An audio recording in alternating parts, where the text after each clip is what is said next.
Hello, everybody, and welcome back to episode 5 of the Pineapple Man project. If you haven't been keeping up so far, last week I was commissioned to make a Pineapple Man and 2 Roblox characters. First, we drew the character on paper. If you missed that one, you can check. You can go and check it out over on the previous last week's content. But if you want to go and find out which playlist it's in the Creation Station or All Live Events playlist.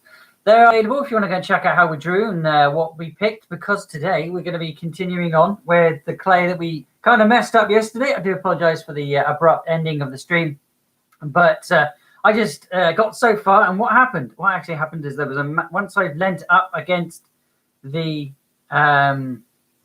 place I was leaning up against, just to put the final finishing touches before I put the hands on, I made an incredibly great big indent there.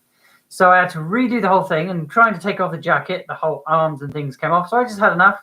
So I thought I'd do it all last night, and I did. I got it all done. Got the hats on there. Again, I did get asked to do those. I'll show you more of those in another video, but because they are for the customer. Those were painted in the first coat last night. I had a little bit to go with some more clay as well, see what else I could do, just to sort of de-stress a little bit, because I know I finished with all the clay that I needed for this one, and I had a little bit left over. So I thought, what could I do with it? I had an old paintbrush, and I took that paintbrush and took the end off. I made a one. What do you think of that one?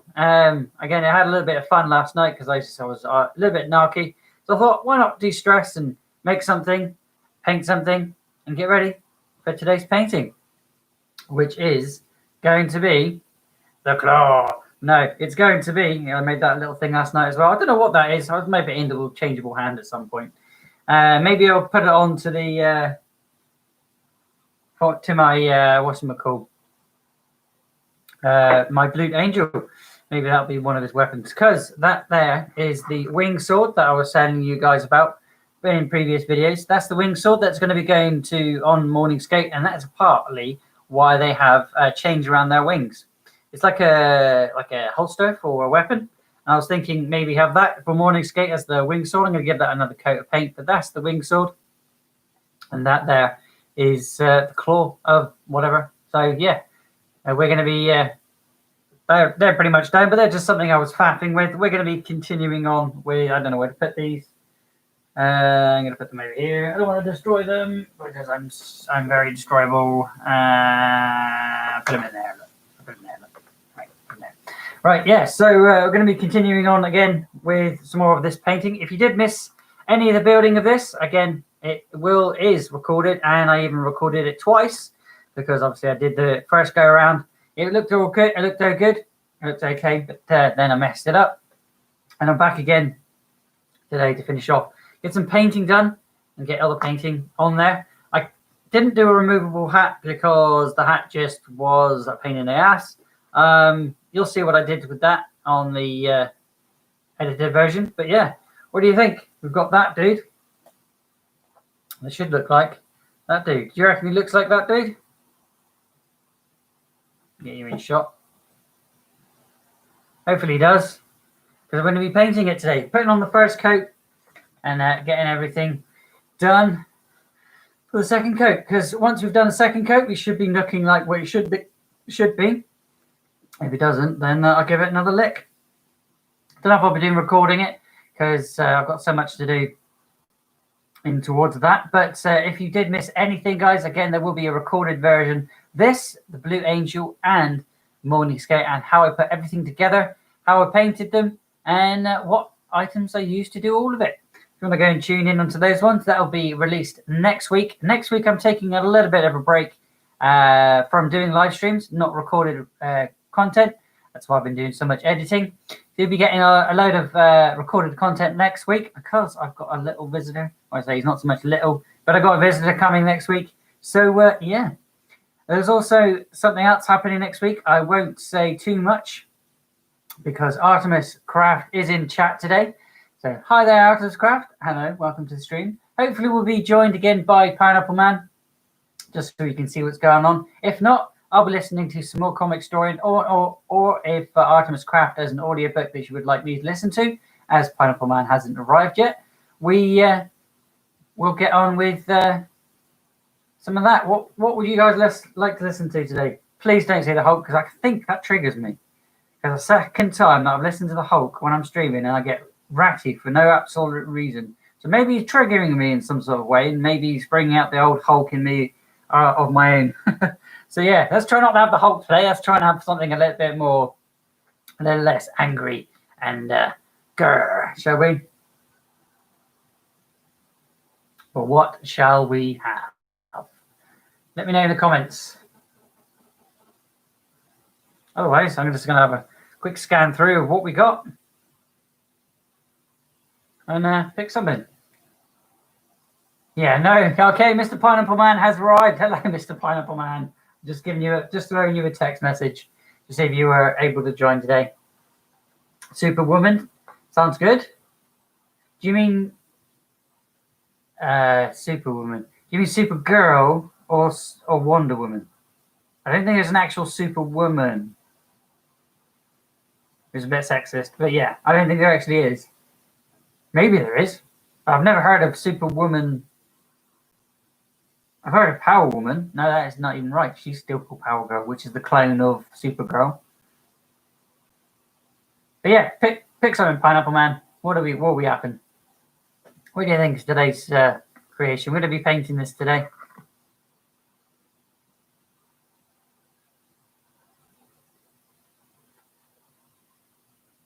You actually missed me showing off the Roblox characters, but if you're a Harry Potter fan, I made a little wand last night because I was a bit frustrated, and I was like, you know what? I got some clay left over. Let's just make something, and I made a wand. I had an old paintbrush and stuff like that. Made a little claw. Because I was faffing trying to figure out how to make these hands for this, and I thought, oh, that was a bit too big, so I made it a bit smaller, but I'd already formed it. And a little wing sword for one of my other characters. Kind of something I did. There is something else I've made, but I'm not going to show you that one, buddy.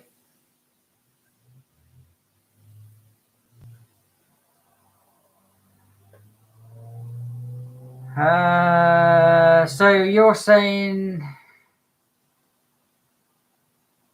Hello, you're saying Wonder Woman? Are you sure? You can have Wonder Woman, or you can have Supergirl, or you can have Injustice, you can have Batman, Spider-Man,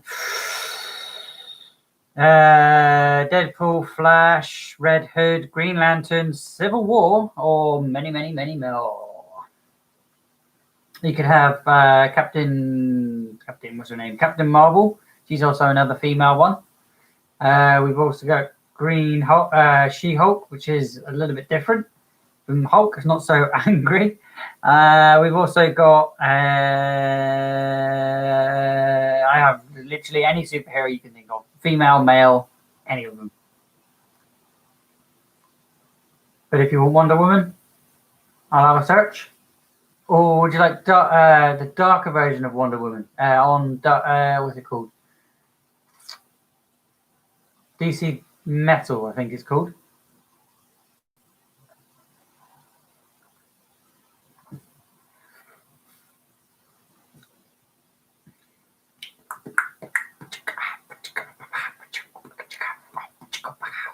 What you want? Wonder Woman.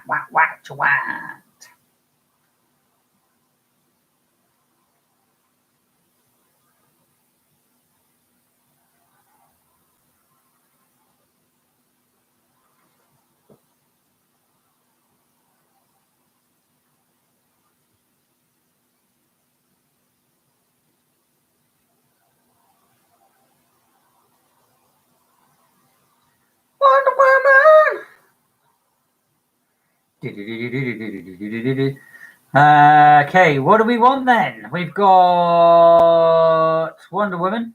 There's a whole playlist. We've got Wonder Woman Rebirth Origin New Year. Year one. Rebirth complete story. So It's how she appears in the comics now, because she's had a bit of a retcon. Retcon means she's had a bit of a change up in the comics. Like most comics, after about 10 years or so, they change up the characters a little bit, give them a new look, maybe add a power, maybe take a power away. But Wonder Woman is pretty stacked now, I must say. She's from when she originated with her flight, or was an invisible jet, to the point where she can fly on her own now. But depending on who writes her and what comic she's in. Like what you're saying, Captain Marvel movie I loved because the lead. Really, I like the comic version of her, but the movie version was very tame. It was very like, oh, we're gonna jam this film in just before Endgame, just because we want to add another character. Quick, jam her in. Let's really make this film real quick and have loads of pop. Oh, it just seemed a bit like, oh, look at this film, oh, you love Endgame, oh no, Endgame's not here yet, watch this film instead. Ah! Kind of a vibe from it.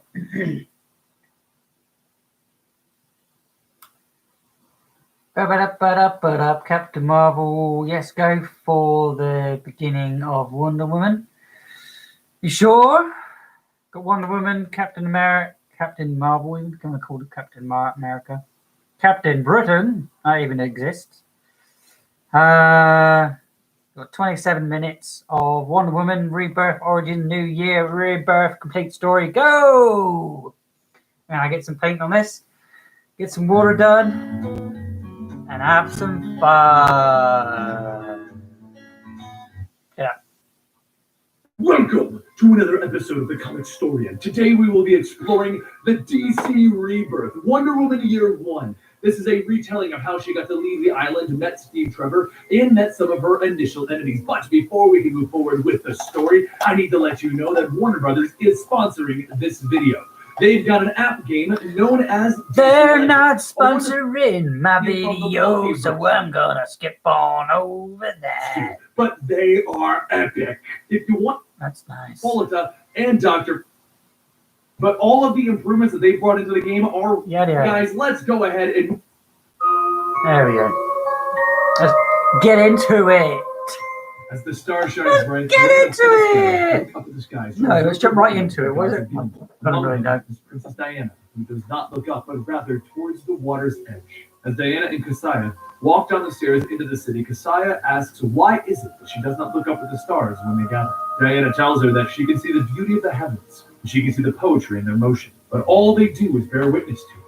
They all can recall a world that they've left, even if the memories should bring pain. But for her, she has never seen what's beyond their shores. So is it really a wonder why her eye would look towards the horizon instead of towards the skies? She returns to her home before dawn, and Queen Hippolyta welcomes her daughter home and asks if she would like to send some arrows with her queen and her general. Diana hugs her, telling her that she is not much in the mood for shooting with the queen, but it would make her happy to go shooting with her mother. They head over to the archery fields, and Diana takes aim with her bow, and as she fires, she hits only the side of the target. Philippus says that she missed. She tucked her thumb, and Diana sighs, stating, yes, she knows. But perhaps her mother would like a turn. Hippolyta laughs, telling her, oh no, she's more than happy to see Philippus pick on someone else's technique for a change. So go ahead. Diana says, right, and she knocks 2 arrows and pulls. Philippus tells her to only shoot one at A, but as Diana releases, the 2 arrows fire, passing to 2 separate targets. Diana bows to her mother, telling her that it is now her turn. As the days and the months pass, Diana continues to fulfill her duties as a woman of Themyscira,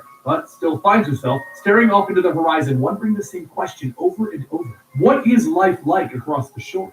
One day while riding her horse in the fields, Diana found something that normally she would not have noticed out there. As she stares over into the twisted, withered tree, she asks herself, how has she never noticed this before? While looking up at it, she reaches to touch it, and just as her hand gets close, a serpent lunges out, biting her by the wrist. Time passes, and Diana returns to the shrine to thank the gods for their care, granting her a recovery after such a long time. She washes her face, and the voice of Castelia says that it's good to see her after so long, an illness. Many people were worried. Diana tells her that that was not her intention, and Castelia says that she knows. But could she still not remember what happened? Diana thinks on it, and all she can recall is that there was a snake, and then she awoke sometime later. Castelia opens the stone doors to the altar of Harmonia, saying that their gods speak around the world, but rarely in their own voice. It is up to them to interpret their message. The illness, the recovery, all of these must be messages, a gift from the patrons to them, the daughters of Harmonia and Ares.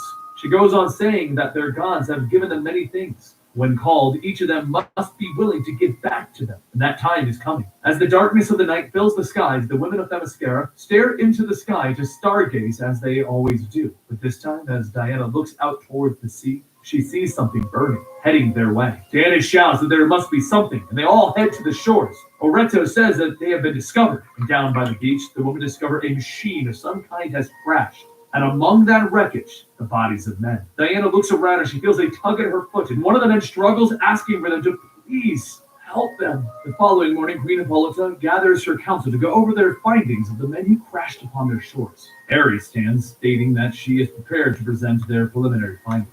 After pulling something out and passing it to the table, she says that this is based on their current assessment, and they can assume that these men were warriors. All of them wore arms, wore a form of armor, and displayed identical signia, along with red, white, and blue emblems. As she looks at the patch, Ares explains that eagle undoubtedly clutches Poseidon's trident. But as for the other object, she would like to present this. Oreto holds out a gun and then fires into the vase. And the women stare, asking, what was that? Oreto goes on saying that all of the men were armed with similar weapons, each having range that far surpasses their best archers. Philippus says that these men came for war, but Castalia stops her, telling her that they couldn't have. The patrons permitted them to be here. They were brought to them because they are in dire need of help. Hippolyta looks at the patch and mentions that the eagle's head is bound, representing one who will meet battle but does not seek it. Gods are speaking to them, and what they are saying is how Themyscira should answer the question. As the council continues, Diana watches over the recovery of the only man to survive the crash. He wakes up and looks around, asking, "Where's Nick? Where am I?"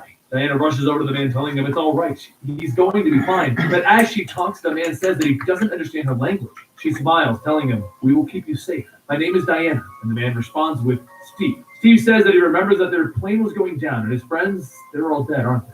He cries at the loss of his brother in arms, and Diana holds him, telling him that she is so sorry. Back with the council, Hippolyta says that it is decided a champion will be chosen and sent to return this man to his world.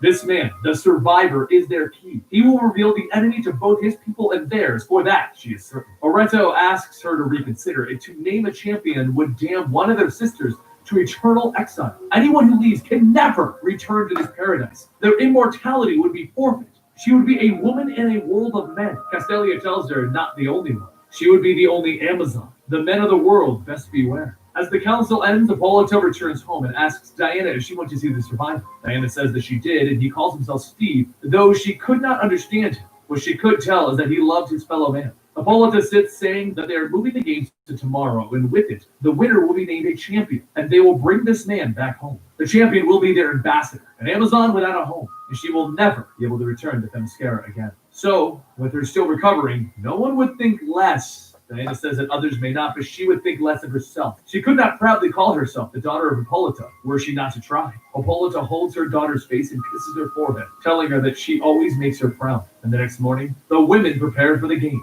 Hippolyta tells everyone that the chosen champion will be their ambassador. She will speak with their voice, not just as the defender of the Amazons, but as the protector of all of those who dwell beyond their shores. She will leave her home, her friends, and all that she has ever known, and she will leave her immortality, never to return. This will be her sacrifice, Themyscira's gift to the world, their champion. So let the games begin. The Amazons participate in a series of tests and battles, and in the end, only 3 stand, one of which is Diana. Hippolyta says that there will be one final test. Grabbing Steve's gun, she tells them that this is a weapon from man's world, and they must learn to defend against it. The first Amazon steps forward, and Hippolyta tells her that she must parry her shot, and Sophia says that she understands. Hippolyta pulls the trigger, and Sophia is shot in the shoulder. Hippolyta tells her that though her effort was valiant, no shame rests upon her. Now the next must prepare to defend herself. The next Amazon steps forward, and as the gun is fired, the bullet hits the vambrace, but ricochets, hitting her in the stomach. The Amazon falls to her knees, and Hippolyta then calls Diana forward, telling her to parry the shot.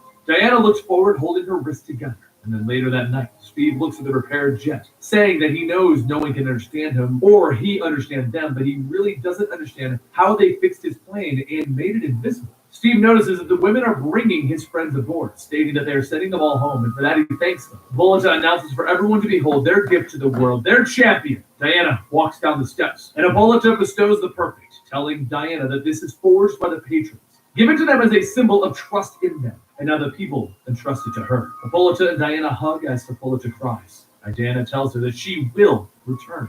Hippolyta tells her not to make such promises. And with that, Diana and Steve board the invisible jet. And they take off to leave Themyscira, never to return. Along the beach, the invisible jet makes its way towards the shore and it crashes. Steve opens the door as everyone stares and he asks if he could borrow someone's phone for a moment. He's got to make a call. A little while later at the naval base, the soldiers all stand around the car as Steve and Diana get out. One of the men informs Steve that Commander Michaelis is waiting for him. As the soldiers direct Diana where to go, she calls out to him and then pushes the man, grabbing her away. The other soldiers all draw their guns and Steve shouts, "Whoa, whoa, whoa! Everyone calm down." And he tells Diana that this man did not mean anything. It wasn't an attack. She just needs to go with him for a bit, that's all. But he knows that she really can't understand him, so he promises that he'll be back. She nervously looks around and Steve tells her to trust him. As she lowers her arms, she repeats, "Trust me." Steve smiles, telling her, yes, he does. And Diana repeats, "I do." A short while later at the medical examiner's office, Michaelis asks who the hell is that woman? And Steve says that what he's going to say, he will not believe.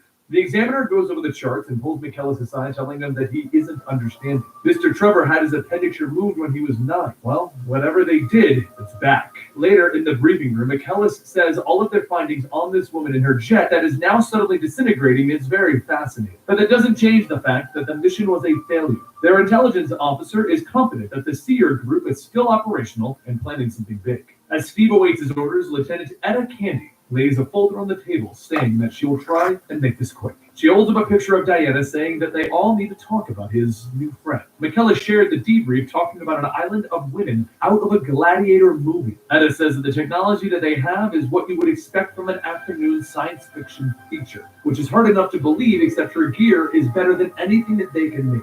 The plane literally is an invisible jet, and it didn't fall apart as much as it decomposed. And she's 6'2" in her bare feet. Steve hastily says that they can't keep her there. She's got to be scared. All he can say is that she is something else. She's a friend, and she's here to help them. As night comes, Diana sits in her cell, alone, thinking about how this was all a mistake. She should have stayed on the island. The people out here are afraid of her, and she does not know how to make them understand. She just wants to go home. A voice calls out to Diana, and Diana looks up to see an owl by her bed, and then several others. The next morning, Etta brings in Dr. Barbara Ann Minerva to assist in trying to translate. The two, along with Steve, enter the brig, and Diana jumps up shouting, "Steve! Etta!" Barbara Ann begins to speak in Diana's language, and Diana shouts, "Yes! She's Diana, the daughter of Hippolyta, 10th Queen." And Barbara responds, telling her to speak slower. Please, is Themyscira her home? The island of Ares? That place is a myth to them. Diana shouts, "Last night she was visited by the patrons, Athena, Artemis." And Steve then asks, "Did she just say Athena?" And Barbara says, "Yes." She says that the gods came to visit her last night. Etta says that there was no one here last night other than her. She watched the footage herself. Diana continues saying that the patrons really visited her in the form of animals, and they gave her gifts so that she could help survivor Steve.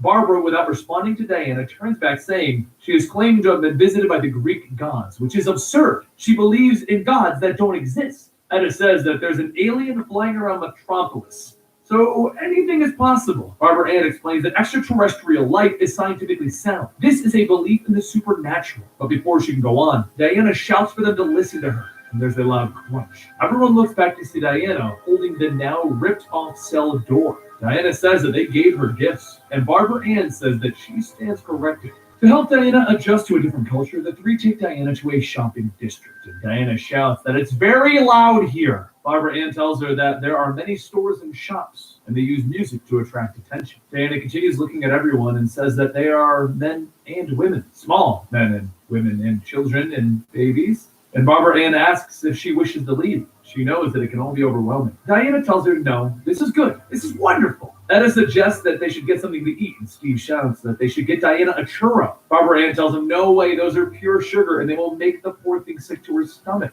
As the three try to figure out what to eat, Diana looks around, observing the people with 2 children walking by, telling her hello. She kneels down, saying hello, and the little girl says that she likes her outfit, and she responds with Diana. As she smiles, the children run away and wave, and Barbara Ann tells her that she makes friends easily. She says that there are no children where she comes from. She was the only one. Barbara Ann says that she would like to hear more about her home, but first, they should get a meal. Perhaps dinner? Diana responds with dinner. "Yes, please." And Steve shouts, "Hey, he understood that." As the four sit down, Barbara says that she has a question. These patrons, they came to give gifts, right? And Diana tells her yes, they gave themselves to her. So Barbara Ann asks, what specifically did they give to her aside from strength? She tells her that she does not know. They said that she will learn of them as they're needed. Some gifts will be clear and others, well, their purpose is to be discovered. She holds out the perfect, saying that this was given to her people before she was born, and still its purpose is unknown to them. Etta looks at the lasso, and Diana says that its power is, but Etta finishes stating, unmistakable. Etta shouts that she can understand her, and that everyone else quickly grabs a hold of the perfect.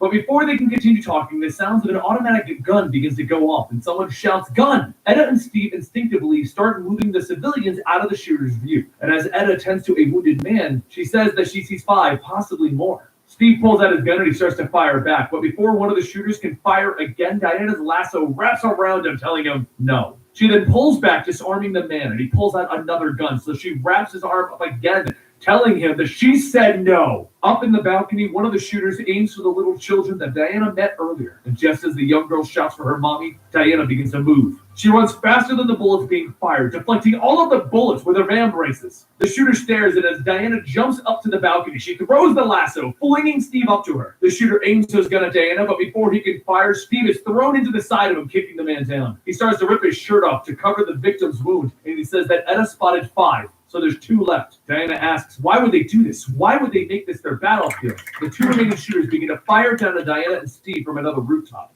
And one pulls out a grenade. Steve says, oh God. But as the grenade is thrown, Diana leaps off of the balcony, catching it. And then she covers the blast with her own hands. As the police and the medical arrive, EMTs take over for Etta, and she asks, where are Steve and Diana? Barbara Ann says that there is no need to find them. Just look up. Diana floats down with the remaining shooters, and Diana asks Barbara if her and Etta are unharmed. The shirtless Steve tells the officers that these men are all theirs. But while Steve and Etta look at one of the shooters, they unbutton his shirt. And Diana says that she's seen this symbol before. Steve tells her that it is the Seer Group.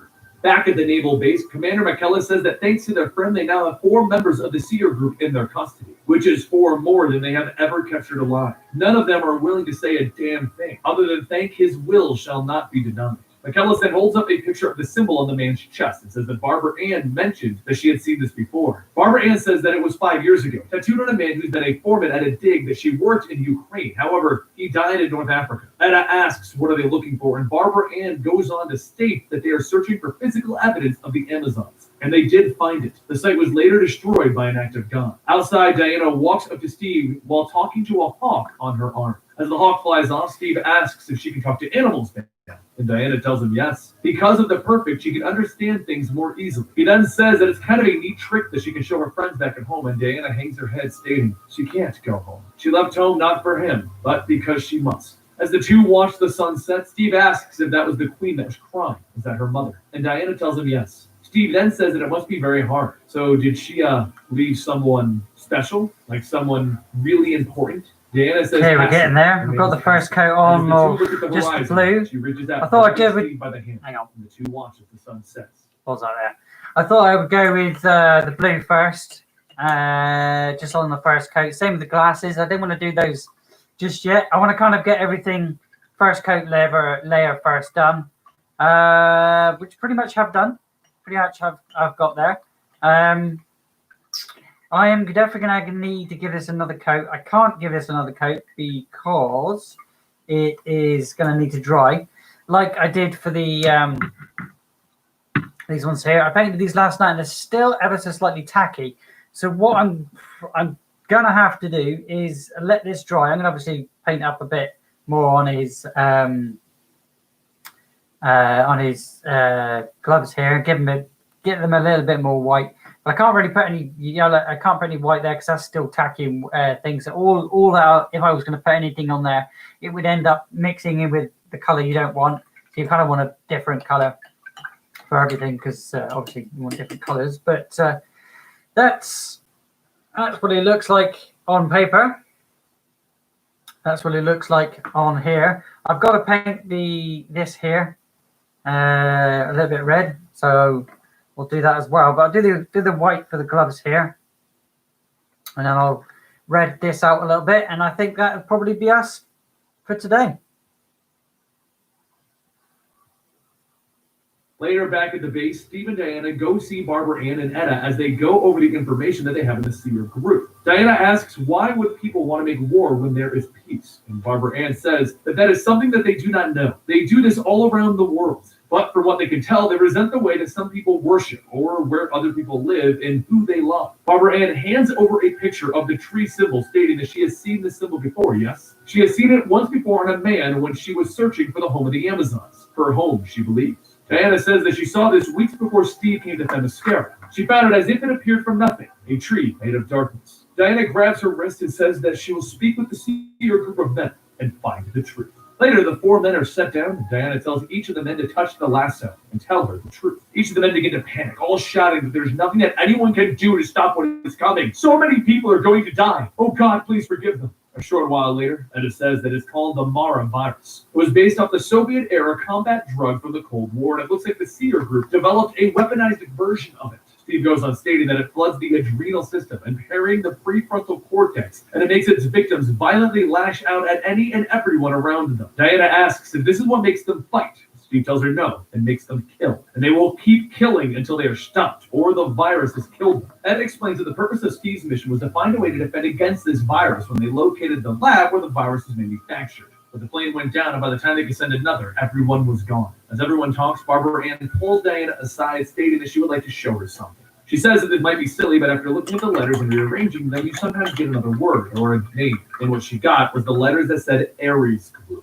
Ares was not a patron that she listed among the other patrons, was he? And Diana tells her that he is not. He is madness, just like the poison that Etta speaks of. But before Diana can go on, there's a massive explosion, knocking both her and Barbara Ann down. Diana looks up and hears a voice calling to the Princess of Amazons. Without a second thought, Diana leaps at Ares, shouting for him to let go of Steve. And Ares effortlessly swings back, knocking her down, stating she must have forgotten herself. Ares then takes Steve, slamming him onto the hood of a car, saying, he has something that I require, being the first man to set foot on Themyscira. Steve then tries to cut at Ares' arm, but his knife crumbles to dust, and he says that he must have been born under a lucky sign. Ares places his hand over Steve's face, and Steve begins to scream. But before Ares can go any further, Diana charges in, ramming into him, pushing him away. Ares stands up, telling Diana, that is twice that you have struck me. The third time will be your death. Diana shouts that she has no choice. She knows of the madness that he would unleash. The poison thine agents spread. She begs thee, Warbringer, turn from this blood-rage, thou patron of warriors. She kneels before Ares and he asks, you would supplicate yourself on their behalf? You know nothing of their world or their ways, yet you would plead for them. She says that she pleads for peace, dire war. She pleads for life. Ares tells her that he would have something in return then. Diana says that she would give thee anything to spare these mortals. Ares goes on stating that he will offer a trade. It has been a god's age since he has last seen his daughters. He would visit with them in their home. The survivor's mind will not yield that which he seeks. So it now falls to her to tell him where he might find the hidden land of the Amazons. Diana looks up and then lowers her head, saying that it is hers to grant, that knowledge is thine. Ares reaches down into Diana's head, and his hand begins to sink inside of her mind. But as he struggles, he stumbles back, asking, how do you not know? Steve runs over to help Diana up, and she tells him that it was her sacrifice to come defend this world, a sacrifice that she did not fully understand until this moment. She has come here to defend this world against him, dire war. Ares shouts that her mission here has failed. Yeah, that's pretty much all I can do today. At this moment, those who worship in create. That's pretty much all I can do live today. So, yeah. Oh, no, that's not all I can do. I can do this little bit here. But other than that, we're pretty much done for today. Hopefully you have enjoyed today's stream, guys. Don't forget to leave a like if you do. Don't forget to subscribe if you're new.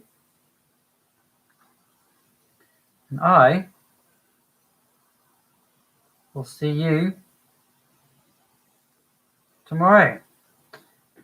Don't know what time, but it won't be after 5. I know that. I have to take the dog to the vet tomorrow, but that is in the morning. Might be a little bit later again today, depending on whether the PC wants to turn on time, like it was today. And I was up till 5 o'clock painting all the figurines you've seen earlier on at the beginning. Mr. Pineapple Man, do you want that all red, or do you want that silver at top, silver at the bottom? Or like just the tip of this silver? Or the whole handle silver? Let me know, buddy. Before we end today's stream. I may give all this another lick before tonight. Actually, no, I probably won't. I probably won't. I'm going to have to let it dry. But the other ones are dry because I did those last night, so I'll do them overnight. Like I did last night. And I'll come back tomorrow. Hopefully you've enjoyed today's audiobook type thing in the background. Again, if you've got a suggestion, get thinking for tomorrow, because we'll try and listen to something different tomorrow. If not, we'll continue on with some more Wonder Woman, Supergirl, or any other of the females that are heroines. There are quite a few. Unless you've got another hero, please don't pick the Hulk. And we will see you. I will see you. You will see me tomorrow. And again, guys, if you did miss anything, or if you don't want to watch the full stream and you're only now tuning in, you can check out the recorded version where I do step by step, show you each piece, but with the different camera, different angles, and just better shots. I know we're live, but those will be recorded. If you're watching this back, guys, don't forget to click the links, leave a like if you do, and subscribe if you're new. Thanks for watching, guys, and I will see you tomorrow.